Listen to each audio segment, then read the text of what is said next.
Welcome to the Wisdom Lifestyle Money Show. I'm your host, Scott Dillingham. Today I have a really special guest with us, Amy Wong. Amy, welcome. Oh, Scott, I have been so looking forward to this conversation. Thanks for having me. Yeah. Yeah, no problem. It's so great to have you. So, Amy, first, I want to dive into your story and a bit about you and your book. I think your book is fascinating. I've read it. I loved it. But first, let's talk about your childhood and how you grew up and grew to be the Amy that you are now, and where you educate companies and all these cool things that you do now. Yeah. So I feel so fortunate because my parents, they'll be married 50 years next year, which is amazing. They Okay. are best friends. They are truly, truly magnificent people. And I was raised with so much unconditional love and just so much support, and I feel so grateful for that. Now my parents, they both were they had it really hard when they were young. My dad grew up in pure poverty. I mean, just pure poverty. It's amazing how he pulled himself up through his bootstraps and ended up becoming the human that he did. He's phenomenal. My mom had a really rough childhood as well. They found each other quite young.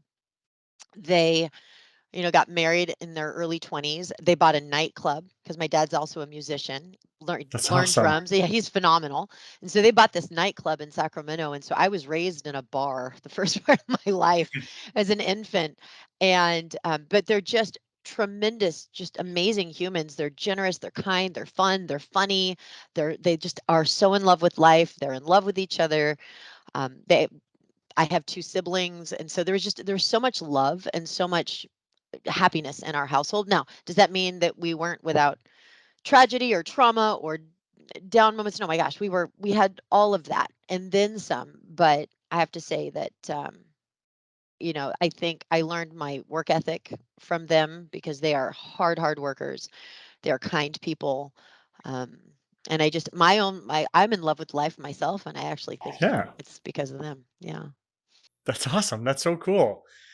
And then, so would you say like there was a major event or something when you grew up that kind of led you on the path that you are on now? Yeah, for sure. So I I think there are multiple things, kind of factors here. So my parents were really hardworking, as I had mentioned. Now, when my parents they sold the nightclub, and then my dad ended up getting into the financial industry, and his story is phenomenal. So that big pivot he made was a huge risk because now he's going to go into the and become a stockbroker, and it's all commission, and he didn't even have a college degree. I mean, it was a big risk. And so Wow. to go from something that was somewhat stable to not, that was really scary. So my mom decided to go back to work, but because she had three kids, and she thought, well, I want to be home with my kids, so she had a daycare in the house. So I grew up with a daycare in my house, and we had upwards of 12 little kids running around, and I had my own sibling, and I was the oldest by a margin of at least 5 or 6 years than the kids. And so there was always chaos, so much chaos. But, it wasn't that it was unwanted, but for me, I think as a developing child, right? Because I'm in adolescence, my prefrontal cortex isn't fully formed. I think in order to really manage all that stress, I became really OCD and Okay. very controlled. And so I developed a really horrible eating disorder in high school, and that lasted a long time. And I think, it was the response to the stress and needing to control my environment and feel in control and feel like, okay, I've got things are in control.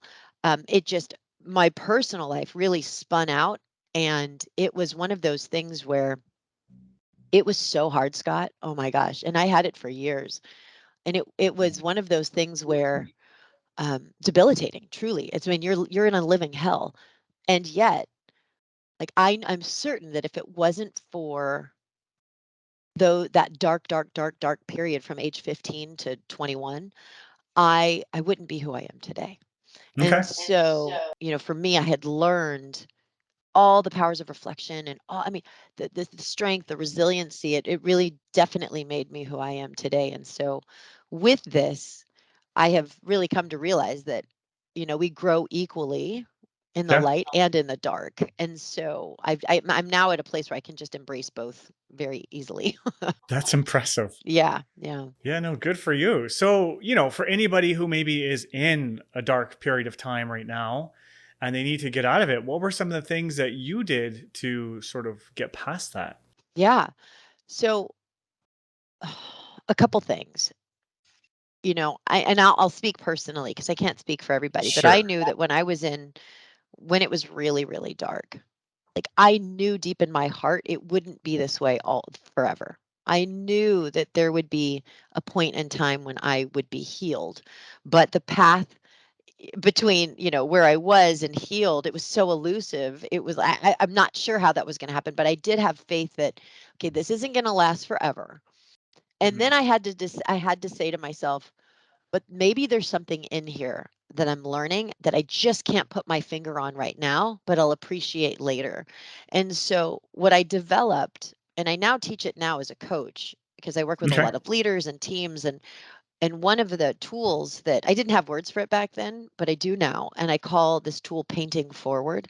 But essentially Okay. what this is you're in the midst of a crappy situation, and it can be really bad, it can be really hard.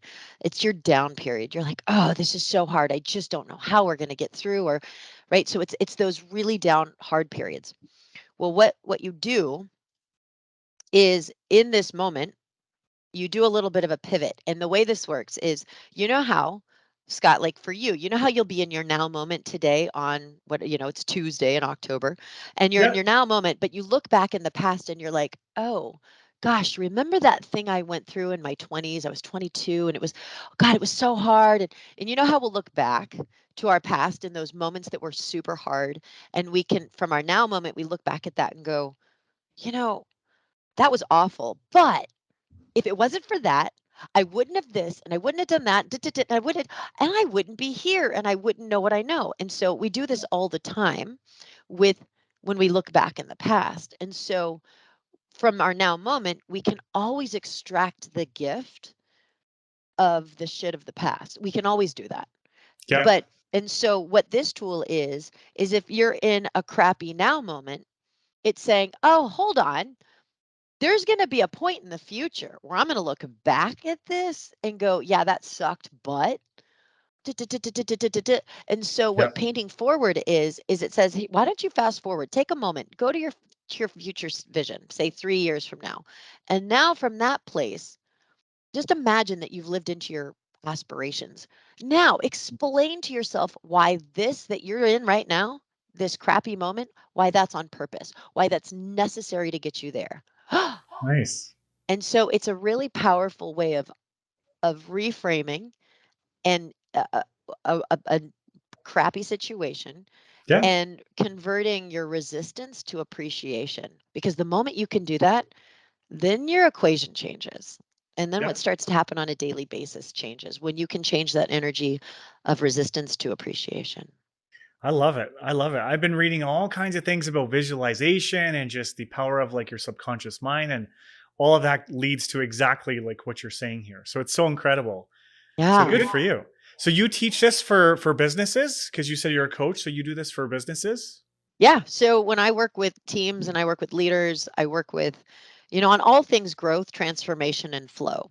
Okay. So that's what I've been doing for it's been over a decade. I found it always on purpose in 2011, and I've just been coaching straight, and I've really coached many different walks of life, many different people, but over the past 6 years, I've been really focused heavily on with leaders and teams and executives, and I would say it's anything pertaining to growth, transformation, and flow. And so, quite universally, there all of us get in our own way, and there are very clear themes in the ways that each of us, doesn't matter if you're an individual contributor, if you're a supervisor, if you're a leader, if you're an executive, there are pretty clear themes in the ways that we hold ourselves back.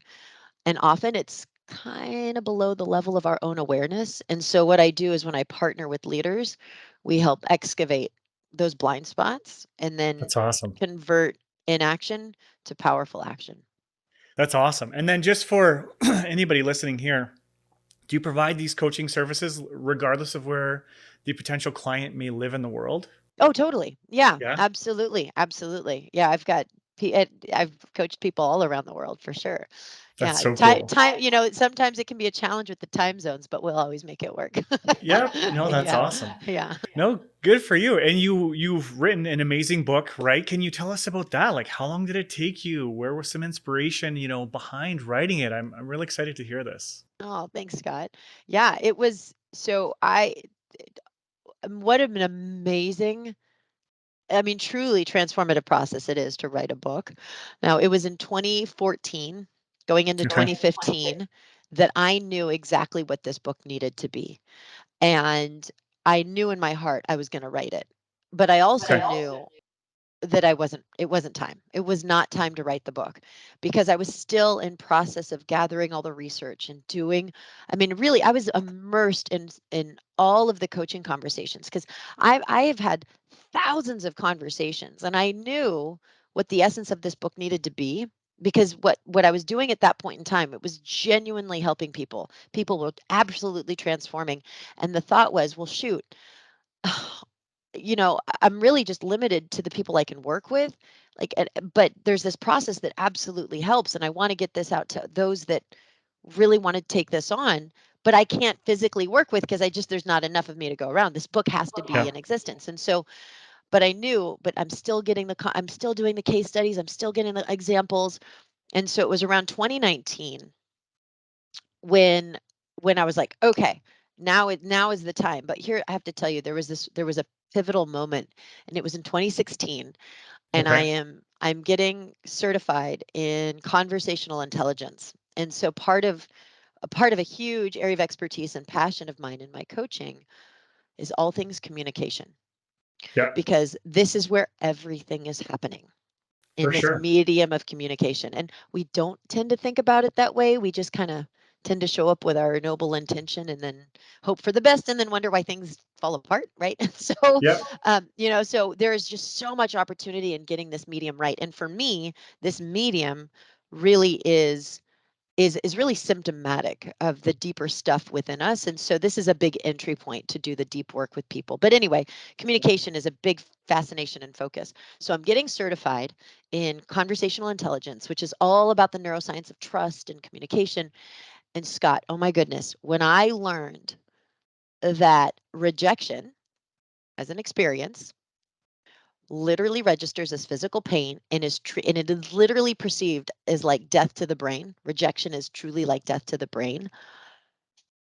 When I learned that, it was almost as if everything that I had been studying and bringing together in this, it all fit, and it was the final missing piece that I absolutely needed for this whole book to make sense. I was like, that is it.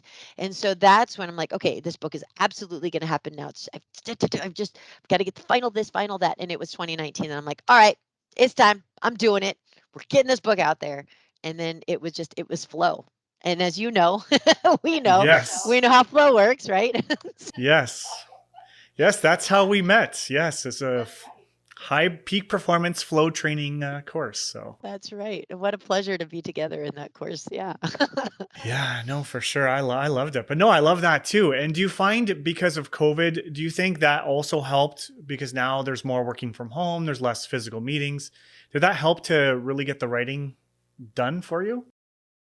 So I think of this nothing short of synchronicity, because what happened was at the end of 2019, I'm like, all right, we're going to do this. I'm going to take this serious. And it was the first week of 2020, and my mentor and dear friend Christine Carlson, she's the co-author of Don't Sweat the Small Stuff series, and she's like, Amy, I'm going to take you under my wing. Let's do this. I'm going to help you birth your book. So she was a massive support. Went up to her place in Mount Shasta that first week of 2020, map out the whole book, the whole outline. I start writing, come home, and I'm like, okay, I've got this travel, this travel, this travel, but I'm going to get the writing in. And then boom, the world shut down. Yeah. It's like, oh my gosh. So now all my keynotes are canceled, workshops are canceled, all this stuff is canceled. Now we're not entertaining anymore, which we entertain all the time. I'm like, oh my gosh, there's all this time. 100%.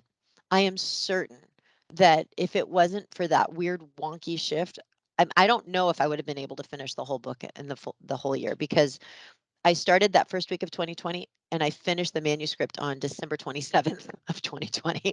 And Wow. it took me that long. Now, does it normally take that long to write a book? No, but I really trusted the process. And for me, in order to find flow, I'd have to go through those periods of like struggle and then release. And there were, there were chunks of time in between. And so but that's how long it took. Yeah. No, but that's impressive. I think the timing's actually pretty good when you hear different podcasts and people speaking about how long it took them to write a book. I would say, yeah, usually it's like within 9 months to a year, is sort of the average. So I think you did really good. So good job. Thanks. Yeah. But No, no, I feel blessed. Yeah. I loved it. So for anybody here who's listening, like where can they find your book? Because I bought it, I loved it. Where would you recommend that they pick it Thanks, up? Scott. Yeah. So the book is called Living on Purpose, Okay. and the subtitle is Five Deliberate Choices to Realize Fulfillment and Joy. And it is available where all books are sold. I think the Okay. easiest place is probably Amazon. And I have the Audible. Actually, I got to narrate, which was awesome. Nice. I So was you gonna can do ask that. yeah. I was gonna ask that. Yeah. So you can, if you like Audible, there's that option. But yeah, you can pretty much pick it up wherever. Yeah, and I really, really like, so compliment to you. I really like your readings or your writing style. It's very easy to read. Some self-help books, it's dense in the way they wrote it. It's hard to follow, and you're drinking caffeine to stay awake. But yours is not like that. It's so easy to go through. It's almost like you can go through it like a story, Yeah. but you really learn along the way. So I really enjoyed it. Oh, thank you, Scott. Well, it was important to me.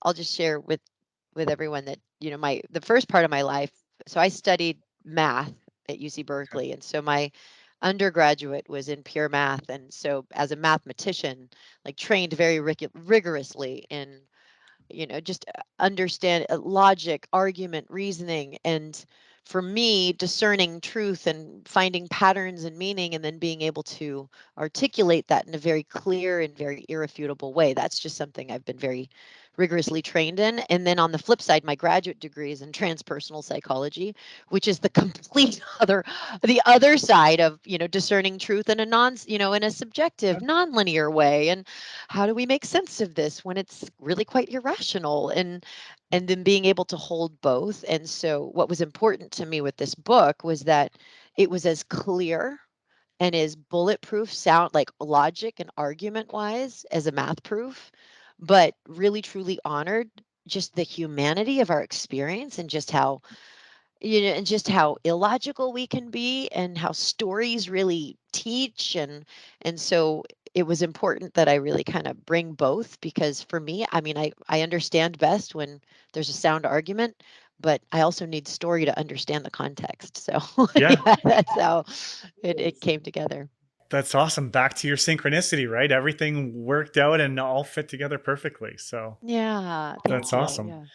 Cool. So, what do you find? So, say you pick up a new coaching client, what do you find is sort of some of the most common struggles that people face in their life that they need to get through? Gosh, well, there's various themes, and I would say Okay. where I always get really interested is one's inner dialogue, because the inner dialogue that we sustain tells us so, I mean, it really dictates so much of our own experience, and the ways in which we tend to get in our own way. It's either going to be out of fear, right? Unchecked, unresolved fear. Like we're worried about some future state, or we're worried about failure. There's some aspect of fear that's holding us back in ways that we don't realize. And then Yep. the other way in which we hold ourselves back is self-doubt. And Yep. self-doubt shows up in various ways and in different forms, but that self-doubt is can be really quite debilitating. And I would even say the most ambitious, the most successful individuals are like, I really don't.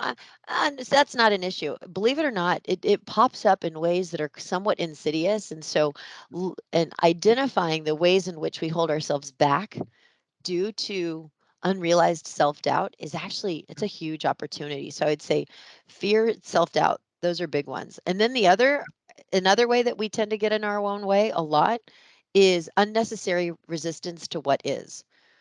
all of us tend to push against reality unknowingly, but then that we just hold ourselves back by doing that. So that's a whole big other conversation, but Yeah. that's a big, big, big one as well. Yeah, you're right. You're right on all three of them. I was gonna say for me in my industry, I find people it's fear. I find that would be sort of our number one thing. But you're right. So many people limit themselves by their beliefs, and it's crazy to imagine. But one thing that I recently heard was, and I might be butchering it, I might be saying it wrong, but pretty much we fear things that we actually shouldn't really be scared of. Like if you're going to be hit by a train, right? That's a logical fear that we should have. But if you're scared to like speak in public, right? That's not actually something that's scary or that you should be fearful of. So they're saying to grow as a person, whenever you feel that fear, that's not an actual dangerous fear, just to do it, no matter what Yeah. it is. And then you Yeah. get over your fears. Yeah. Yeah. I mean, gosh, there's so much to say about this right here. And I'll just, if this is interesting, because this again maps back to that big aha for me in 2016 around the neuroscience of trust.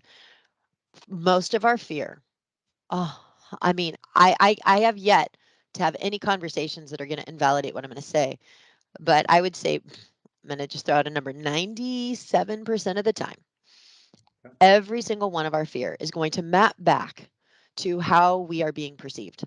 Some Yeah. fear in how we are being perceived by others. So think of it this way. A lot of us say, "Oh, I'm afraid of failure." Okay, yeah, maybe, but actually no, because if you fail, what does that imply? Well, that implies that you're not good enough. If you're not good enough, then now you're going to be seen unfavorably. If you're seen unfavorably, oh my gosh, this maps to what? Rejection. And so what's really interesting to me is that everything that drives us, honestly, as social creatures, we are driven to be connected and in belonging with one another. But what's the flip? We are driven to avoid rejection like we avoid the plague. And so we can take every single one of our fears, whether it's fear of speaking in public, fear of speaking up in a meeting, fear of failing, fear, it all maps back to rejection, Yeah. all of it. It's And true.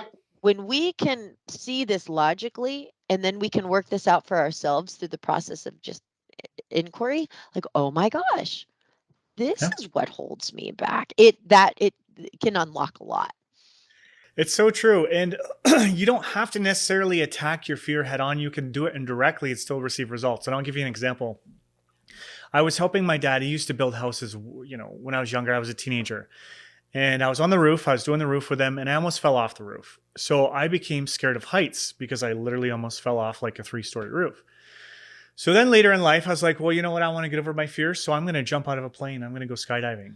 And I did it. Right. And so now I'm not scared of heights, but also what it did, and I mentioned public speaking, but I can speak better in public now because I'm like, you know what? I just jumped out of a plane. Of course I can go talk to these people. Do you know what I mean? So by getting over your fears, even if it's not, a problem in a different area, by getting over your fears on one side of, the room, you can get over your fears on the other side, just by getting confident in facing them. So it's Oh, super cool. 100%. I love that so much. You're absolutely right. And I think for a lot of us, it's the discomfort of I mean, fear creates sensations that our brain maps to unwanted and discomfort. And so we're like, oh, I don't want that. I don't want that. And so we naturally just bounce back into safety when anything fearful arises. But if we can think about those sensations as, wait, hold on, those are just sensations that maybe are inaccurately mapping to, oh my gosh, death is on the other side of this. No, actually, what if these are just sensations that I'm about to transform, that I'm about to grow? And so if we can meet those sensations as wanted instead of unwanted, it's amazing how, like what you've just described, it will completely change your experience, where what was once now fearful, now it's just exciting. Yeah. Yeah. Yeah, it's so cool. I love the psychology of this all. Like I love it all. So no, that's awesome. So no, and I know we're getting close on the time here. So for your coaching, so say I'm a business owner or an entrepreneur, and I want to leverage your services, do you offer like a consulting call to see if it's a right fit, Oh or how does yeah. that process look Yeah, like? Yeah. yeah, absolutely, absolutely. Because it's for any organization or team or leader really that is looking to grow, is to looking to Okay. transform, is to so because another, like I was mentioning, all things communication really is my happy place. So Okay. when I tend to work with teams and leaders where they want to improve all aspects in the ways in which they operate and collaborate and innovate together, because they get, okay, that's how we're going to get the most bang for our buck, is how do we make this more, how do we make us more cohesive, more, higher trust, higher performing. And so that it's, if that's interesting for folks, that's really where it's like, oh hey, let's chat. And so then we'll chat, and then it could be a matter of like, hey, let's do a series of workshops for your team, and then we'll follow up with one-on-one coaching, or let's, you know the sky's the limit in what we end up designing. But Okay. it's really, the idea is, how do we partner to create wild aspirational success? I love it. That's awesome. And then so somebody's interested in that. How would they reach out to you to get that process started? Yeah. So my website is alwaysonpurpose.com. And so the best thing to do is to check out my website. You can reach out to me at amy@alwaysonpurpose.com, or you can just reach out via my website on the contact form. And lots of information there about what's possible, but best is just shoot me an email. That's awesome. Well, awesome. I really appreciate your time, Amy. It was such a great chat. I love hearing your story, and your book was amazing. Like, and I'm not just saying that. Like, I literally, we were in our course, and I don't know if you remember, but I saw your books behind you in the Yeah, course, that's right. like a little advertisement to the team. And I was like, you know what, I'm gonna get that, and I got it. And I told you I got it, and I read it, and I loved it. So anybody Oh, who's out there, you definitely want to check out our book. But no, we have to wrap up. But I really appreciate you coming on, and it was a great chat. no, Scott, truly a pleasure. Thank you so much. No problem. Thank you.